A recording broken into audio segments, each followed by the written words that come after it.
Muito bem-vindos a mais um inequívoco cheio de fragilidades hoje, porque estamos com Telhados de Vidro, claro, e estamos com o elenco de Telhados de Vidro, connosco até meados de novembro. Não abusem da sorte, porque até meados de novembro é já a seguir, com estes três extraordinários elementos. O Tomás Taborda, a Benedita Pereira e o Diogo Infante. É Infante, não é? Obrigada. Consegui, disse o nome dos três e isso já começou lindamente.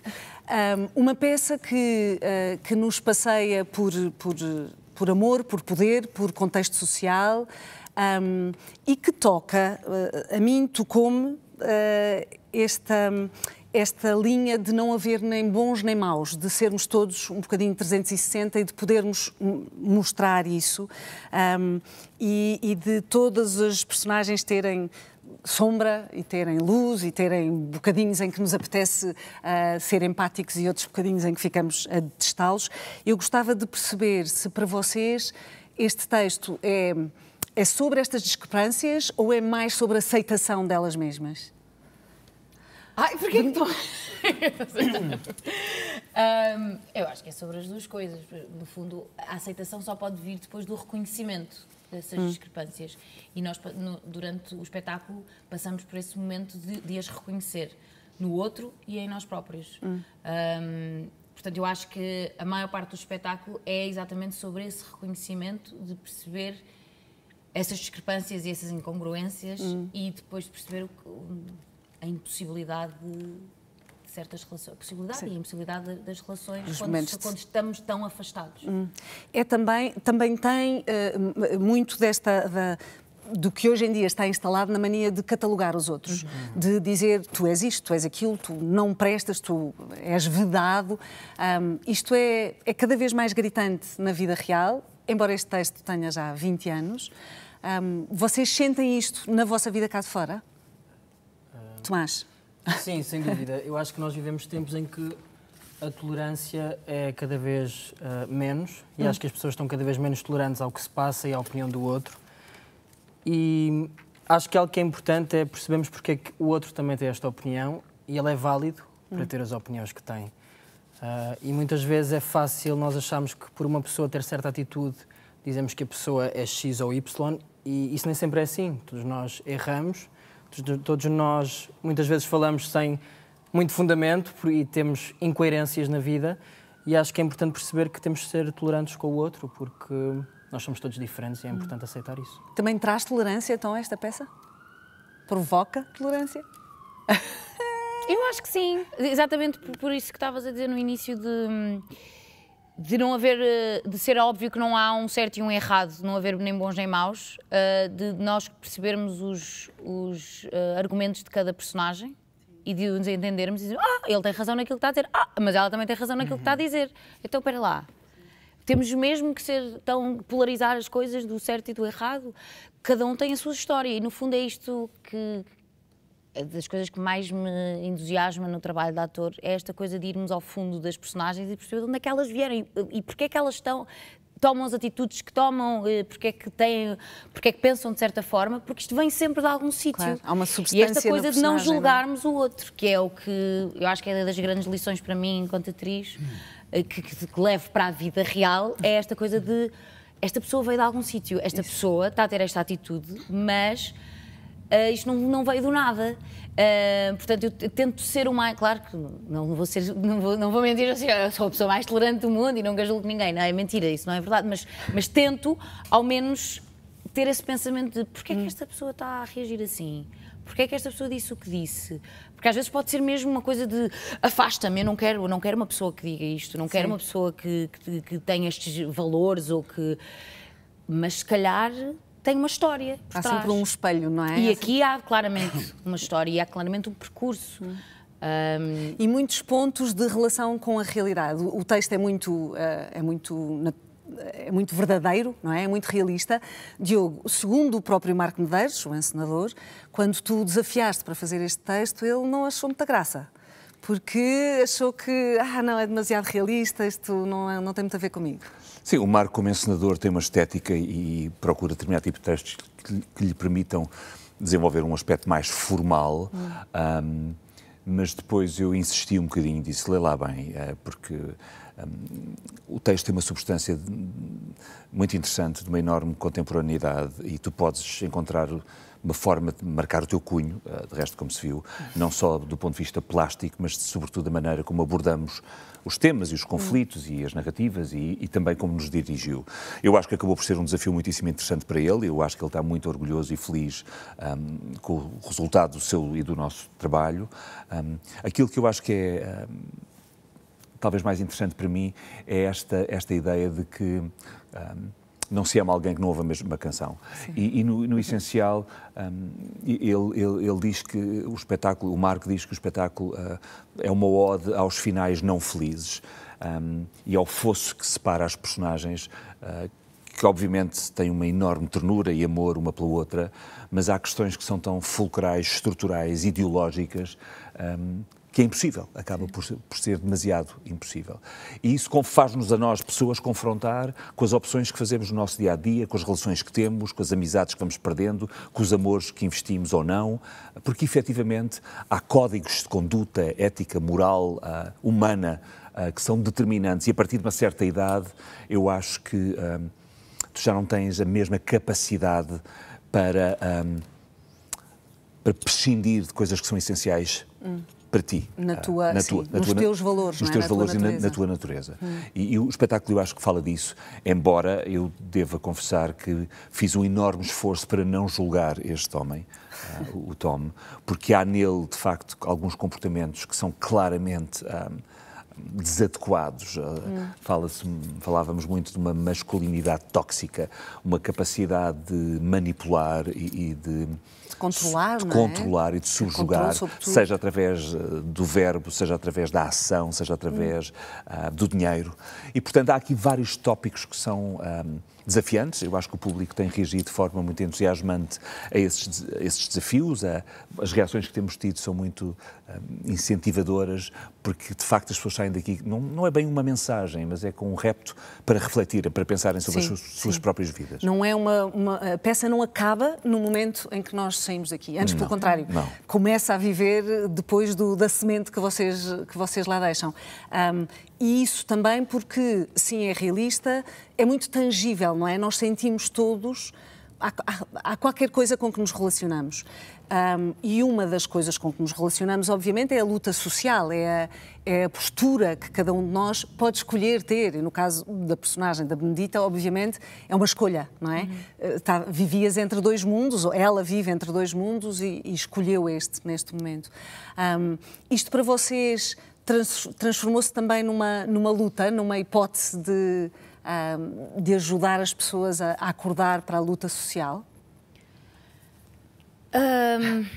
Eu acho que eu sinto um bocadinho, como sou eu que faço a Clara, não é? Sinto um bocadinho, eu própria mais alerta em relação a essas coisas. Tipo, ainda ontem estava a passar numa escola pública e estava em Almada e estava a olhar e a pensar, bem, isto é o mundo da Clara e ela escolheu estar aqui neste sítio e de repente vejo-me a refletir muito mais sobre isso de escolher uma vida bem mais difícil, quer dizer, que é isto que ele não compreende. Porque é que tu escolhes uma vida difícil em prol de uma missão porque achas que é o que está certo?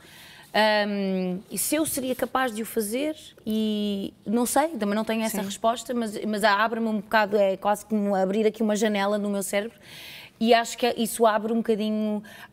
Há pessoas que para elas é óbvio que estão do lado da Clara, porque têm esses valores dela. Tive reações de mulheres que me dizem, bem, aquele discurso é tudo tão real e isso acontece, eu já vivi aquilo. Ou seja, pessoas que sentiram que já viveram esta relação ou partes desta relação. E que para elas é muito óbvio que estão do lado da mulher, mas para mim, claro que tenho um pendo para esse lado também, mas acho que obviamente que o Tomás tem muitas razões. São os tais 360, não é? Exatamente, e E aquilo que ele diz do porquê é que tu vais à procura da miséria, porquê é que tu vais à procura da pobreza. Sim, mas eu nunca tive uma salva de palmas. Eu já tive, é verdade. Ela já teve, depois daquele Se vierem, discurso. é um pedido pungente, façam uma salva de palmas ao Diogo. Porque ele precisa imenso. Eu estou péssimo. Não. Ela faz aquele monólogo fantástico, exacerbado, e de repente houve um dia que a sala começou toda a bater palmas. E nós... Sim, nós dizemos assim, deve haver muitos assistentes sociais e muitas professoras da escola pública. Não, mas no fundo é muita gente intenso, que vive esta vida. E que é completamente, o que ela diz é verdade, o que é completamente menosprezado, é um trabalho que é menosprezado pela maior parte de nós. Sim. Nem sequer o vemos, é invisível. É invisível, exatamente. E eu acho que o que a Clara veio dar é um bocadinho dessa visibilidade. Para mim, a mim própria veio-me dar essa visibilidade e acho que põe as pessoas um bocadinho a pensar, pois é, há toda esta gente que está a fazer este trabalho. Portanto, o teatro aqui pode ser uma ferramenta, de facto, pelo menos de acordar em termos sociais. E eu gostava de te ouvir, Tomás, nesta coisa que é outro dos pontos da peça, que é muitas vezes levado ao limite da provocação à Clara sobre a casa, a escolha dela de sair de uma casa ótima, com todas as mordomias, para vir para um sítio que é Beira, num bairro Beira, num sítio perigoso. A tua geração está muito mais confrontada com a dificuldade da habitação em geral. Tu sentes isto alguma vez como, ok, é uma ferramenta, eu tenho aqui uma oportunidade de me posicionar? Sim, claramente. Eu, acima de tudo, vejo muito a arte também como um motor de mudança. E acho que se nós podemos trazer para palco coisas que façam os outros pensarem, acho que isso é o melhor do nosso trabalho. E claramente, eu vindo de Coimbra, deparo muito com essas questões da habitação e com todos esses problemas.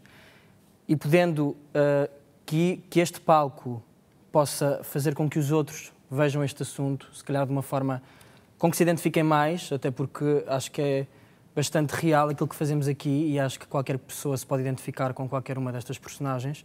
Acho que é fulcral. Usámos a arte para isso, usámos a arte para mudar o que está mal, para fazer com que os outros possam pensar naquilo que estamos a fazer. E então, para mim, sim, é sem dúvida um momento de um grito e vamos fazer alguma coisa e vamos mudar alguma coisa. Esta peça, Telhados de Vidro, provoca bastante o tempo todo, e temos estado a falar disso. Há dois elementos nas escolhas cênicas que são também elementos de provocação. Um deles é o texto que passa, porque o texto é um desafio e... Revelando só um bocadinho, temos didascálias, ou enfim, como se fossem notas do que se está a passar em cena, mas está à nossa frente. Só que depois, afinal, elas não coincidem com o que se está a passar, porque, obviamente, nos levam a provocar ou a esperar uma coisa que não acontece. Que reação é que vocês têm tido a isso, a esta divergência?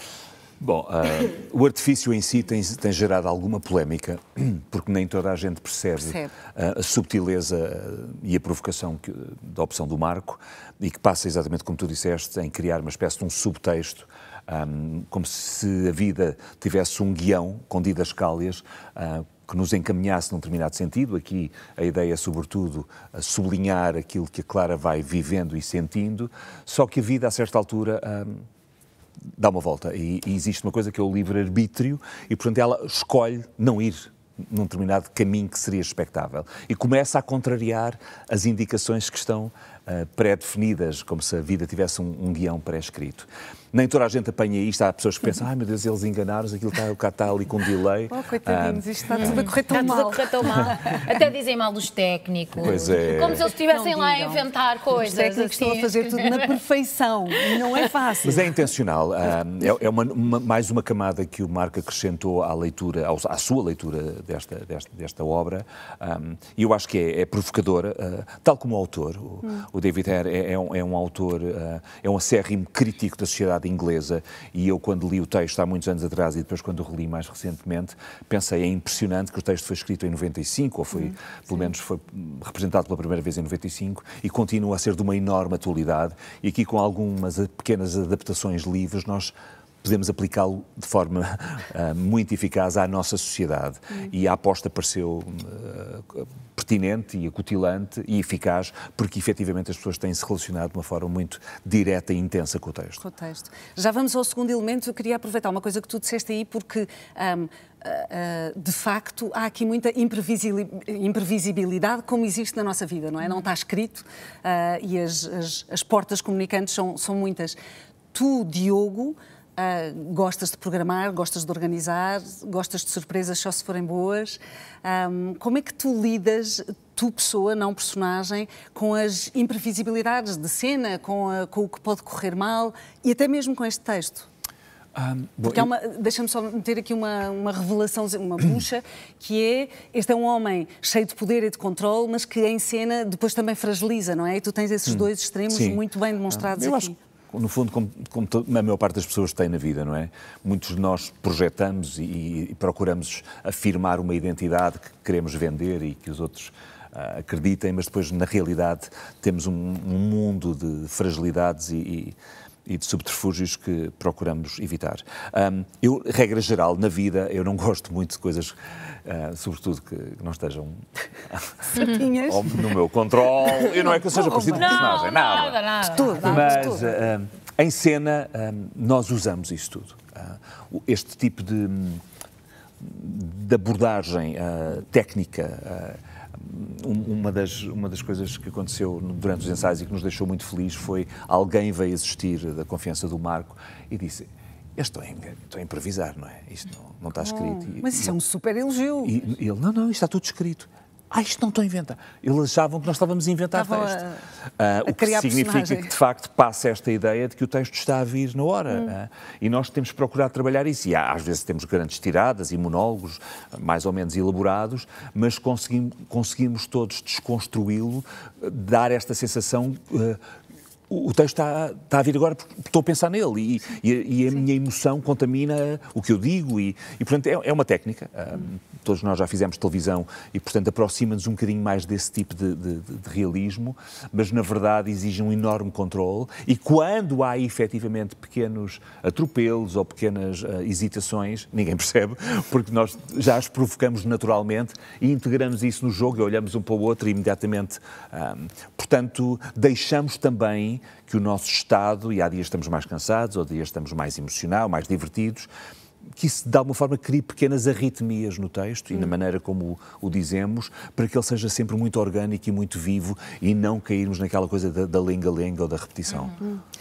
O outro elemento que eu vos ia falar é do piano, porque há um piano em cena, nós ouvimos o piano ao vivo e isto foi uma forma de suavizar? Não.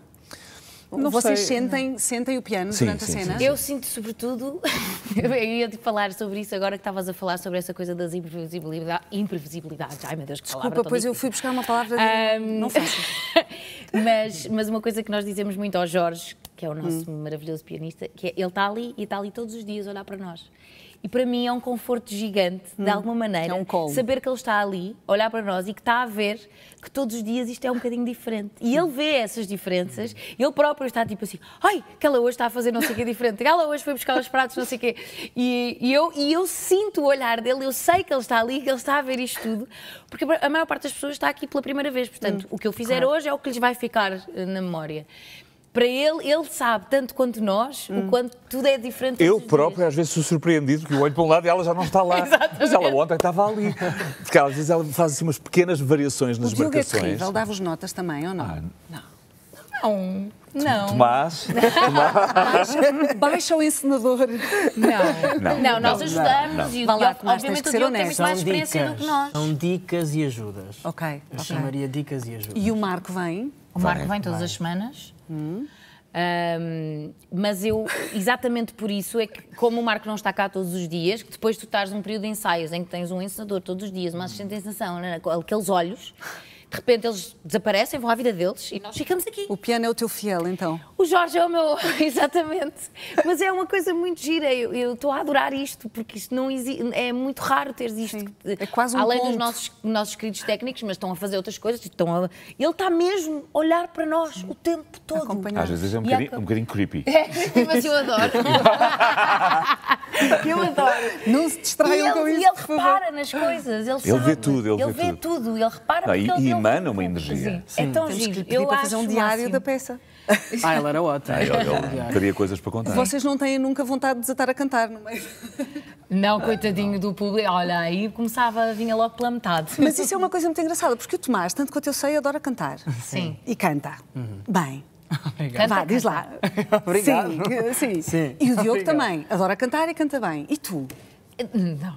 Quer dizer, eu gosto, mas não quer dizer que canto bem. Mas cantas naturalmente? Andas a cantarolar por aí? Às vezes a gente às vezes cantarola aí por um bocadinho, mas eu não sou muito jeitosa. Estás a dizer Cuidados que de sim. vidro musical. Ouvir aí, por favor. Tu, Tomás, tens vontade de fazer mais coisas na área da voz, a experimentar o canto, a experimentar musical? Sim, sem dúvida. Porque também é algo que eu sempre cresci a cantar com os meus pais, com a minha avó.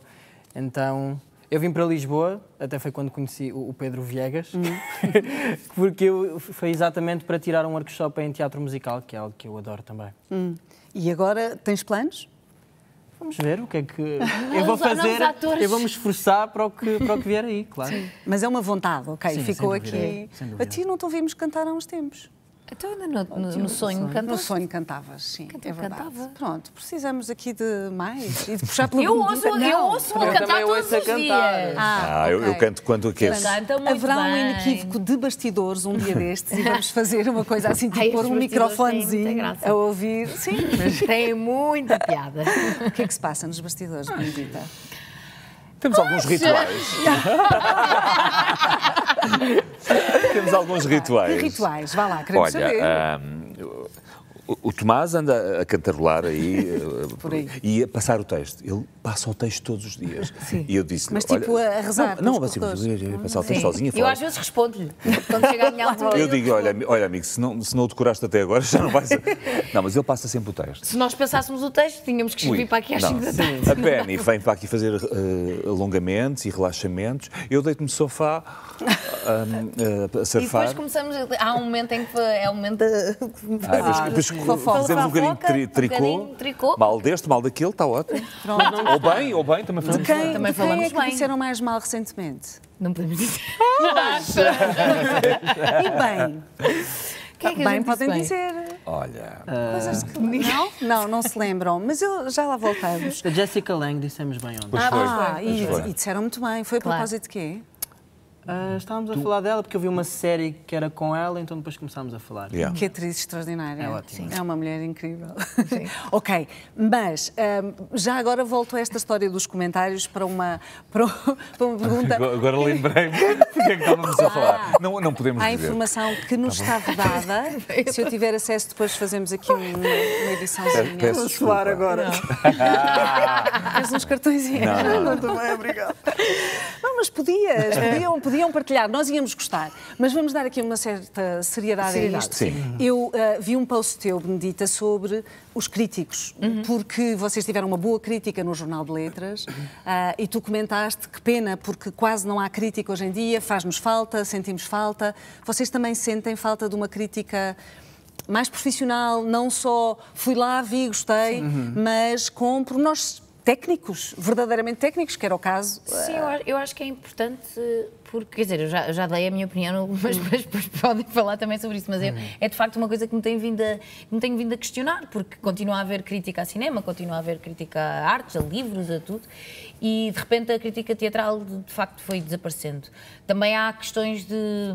Por exemplo, a maior parte dos espetáculos fica muito pouco tempo em cena, portanto, a crítica se calhar nem sequer chega a tempo. Não tem tempo. Ou não faz o seu impacto. Sim, apesar de tudo. o Teatro da Trindade é dos poucos teatros em que, de facto, temos carreiras Uma temporada maiores maior. e, portanto, e que depois a crítica, de facto, funciona, ou seja...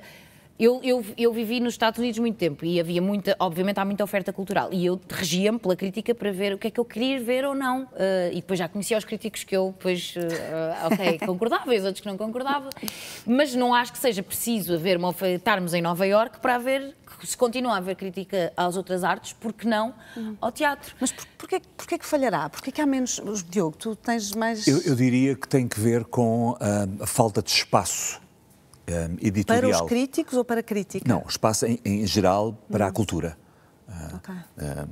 Há poucas pessoas que investam nessa área específica de formação e depois os editores também reservam muito pouco espaço para o texto escrito e refletido. E a verdade é que, com o tempo, a crítica foi perdendo relevância porque ela aparecia sempre tão tardiamente e era tão académica muitas vezes que deixou de cumprir este papel de guia e um instrumento de avaliação que permitiria o público poder reger-se por aí, dizer se vale ou não a pena. E, portanto, eu acho que a crítica, que não é isenta de crítica, também é responsável por este papel cada vez mais... Estar moribunda, sim, não é? Sim. Tomás, tu não és do tempo em que a crítica era de facto uma coisa condicionante até e mordaz, muitas vezes danosa. Mas és deste tempo em que qualquer pessoa diz qualquer coisa profundamente má, impunemente.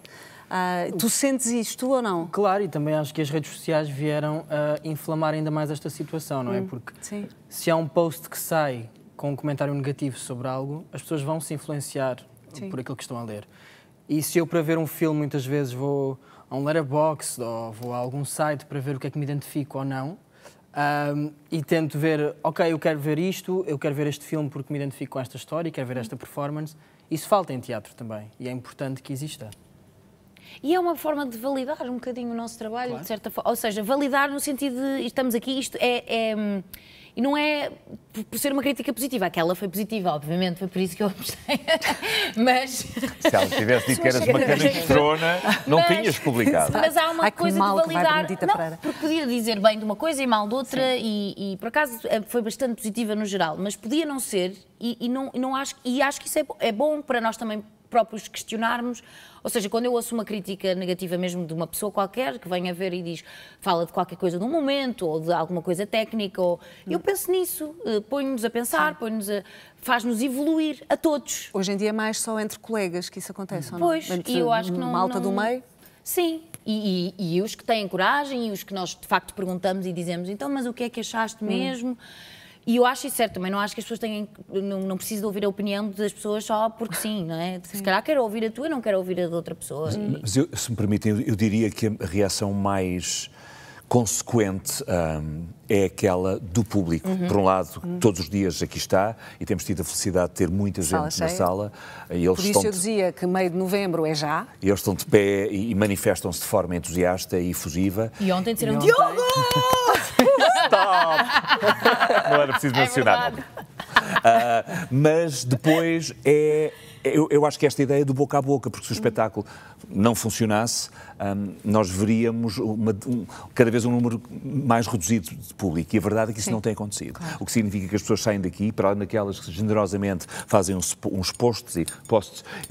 Boa, está quase lá. E nos tagam. Sim, eu vou. Isto é toda uma linguagem. E nos tagam. Estás ótimo. Estou ótimo. Estou a afundar. Não, estou bem. E nos tagam, dá para parabenizar. Nós ficamos felizes, para além desses. Todos os dias o público vem e há mais, e portanto pensamos, ok, alguma coisa está a correr bem. Uma coisa é garantida, é o prazer que nós temos, por um lado, em representar os três e fazer este bombom. Acho que para qualquer ator é uma oportunidade incrível de poder fazer um texto destes, neste registro. Eu já não fazia isto há muito tempo e é muito refrescante ter pessoas a dizer, pai, nunca tinha visto neste registro. E eu pensei, vais muito pouco ao teatro. Mas a verdade é que tive que recuar bastante no tempo, pensar qual foi a última vez que estive neste... E fazê-lo com eles tem sido maravilhoso. Eu ia-te perguntar isso em ti, Diogo, porque tens, e há bocadinho estávamos a brincar com o encenador se davas notas ou não davas, mas tu tens todas as tuas personagens reais, não é? Tu estás a tomar conta e a pensar neste teatro, na sua programação, e estás a gravar novela, e estás em cena aqui e a pensar no que vem. Onde é que tu te sentes melhor neste momento? Consegues dizer isso? São linguagens muito distintas, eu tento compartimentá-las. Eu devo-te confessar que acho que a coisa que mais me enche de orgulho hoje em dia na minha vida é a oportunidade de estar aqui à frente dos destinos artísticos do Trindade. Porque é uma coisa que vai para além de mim. É um trabalho que não é meu, é de toda uma equipa com quem trabalho diariamente. Discutimos, planeamos, pensamos, projetamos, desafiamos encenadores, desafiamos atores, temos o público a aderir. É uma dinâmica de sucesso que se tem vindo a contaminar nos últimos anos, que me deixa muitíssimo orgulhoso. É um trabalho que nunca acaba, porque é preciso fazer mais, e é preciso continuar, e é preciso insistir. E porque o teatro é uma arma. E porque o teatro é uma arma e é, sobretudo, uma oportunidade de celebrarmos a vida em toda a sua dimensão. E, portanto, ter o privilégio e a possibilidade de ter acesso a tudo isto faz-me sentir absolutamente privilegiado. Que bom, obrigada. Nós estamos já com muito pouco tempo. Benedita, tu há bocadinho falaste no teu tempo em Nova Iorque, porque estiveste muito tempo, de facto, nos Estados Unidos. E há uma coisa muito engraçada que foi, quando andava a preparar esta nossa conversa, no IMDb, diz sobre ti, como atributo, que tu fazes na excelência vários sotaques ingleses. Também diz que falas muito bem português e português do Brasil. O quê? Diz. Isto é muito engraçado. Eu sei que não és tu que dizes sobre ti própria, mas esta história dos sotaques é algo que tu gostas de trabalhar? É. Ok, para estar ali destacado, por isso eu perguntava. Sim, foi acontecendo, porque nos Estados Unidos, quando eu cheguei lá, era uma altura em que ser português não existia, nem sabiam o que era. E o nosso sotaque é pouco e não é... Existe, mas não conseguem identificar. Então a primeira coisa que me disseram assim, tens que te livrar desse sotaque. Eu fui aprender o sotaque americano e estudei, ou seja, pratiquei. E aprendi como se faz, aprendi as técnicas e de repente começaram a pedir sotaques. Agora fazem isto em sotaque francês e espanhol e não sei quê, e português, que parece mais russo do que... Bem, enfim. E eu comecei a ser autodidata, comecei a aprender sozinha a fazer os sotaques com as ferramentas que tinha aprendido para fazer o sotaque americano. E começou a ser uma coisa de, bem, vem toda uma nova personagem, eu sou toda uma nova pessoa, que é uma coisa que eu acho também em várias línguas. Felizmente já consegui trabalhar em algumas línguas e eu sinto que sou um bocadinho diferente. Eu em espanhol sou uma pessoa, em inglês sou outra pessoa. Quando faço sotaque britânico fico logo muito mais real. Em pose. Também fiz uma série em que fazia sotaque inglês e que fui eu que, mesmo para fazer o casting, tive que aprender a fazer o sotaque. E é uma coisa que eu percebi que até não era má e que gostava e que me ajudava no trabalho de compor uma personagem. E em português, eu sou do Porto, tinha um sotaque do Porto, tinha um sotaque do Porto. Carregadinho. De que gostas? Gostas, claro. Então não gosto imenso. Não puxes por ela. Não, até porque já não temos tempo. E depois tive que rapidamente ser...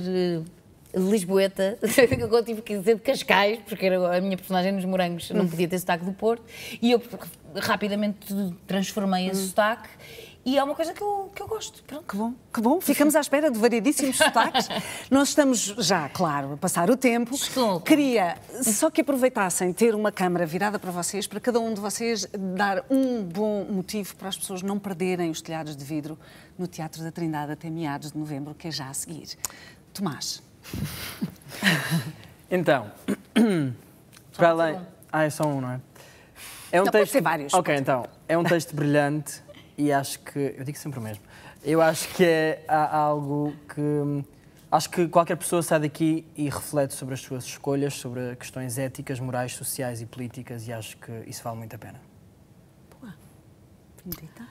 Eu acho que um grande motivo é ver estes dois aqui a trabalhar, que por acaso tem uma companheira que não é nunca. Não, o texto é mesmo muito bom e acho que é uma montanha-russa de emoções que se vai passando aqui e que é um bocadinho imprevisível, e eu acho que essa imprevisibilidade, vou usar outra vez esta palavra bem dita, é o que nos faz ficar agarrados e acho que é isso que faz com que as pessoas fiquem agarradas à história e queiram saber o que é que vai acontecer a seguir, porque não deixa de ser uma história de amor, que acaba bem ou mal, não interessa, é uma história de amor e as pessoas gostam disto. E tem a particularidade de ter apenas 1h35, porque todos os dias eu peço ao Pedro para me dizer o tempo, 1h35, mas é rapidinho, e sabem que mais? Tem imensa graça. Pois tem Tem imensa graça. graça. Eles riem muito. Eles riem E muito nós, e a às gente vezes, chora. Não, Venham. e o público também chora. Também chora um Ri e bocadinho. Espero bem que sim. Diogo Infante, Benedita Pereira, Tomás Taborda, muito obrigada. Obrigado. Venham ver os telhados de vidro. Não deixem mesmo para outra altura, porque depois já não há. E é muito bom.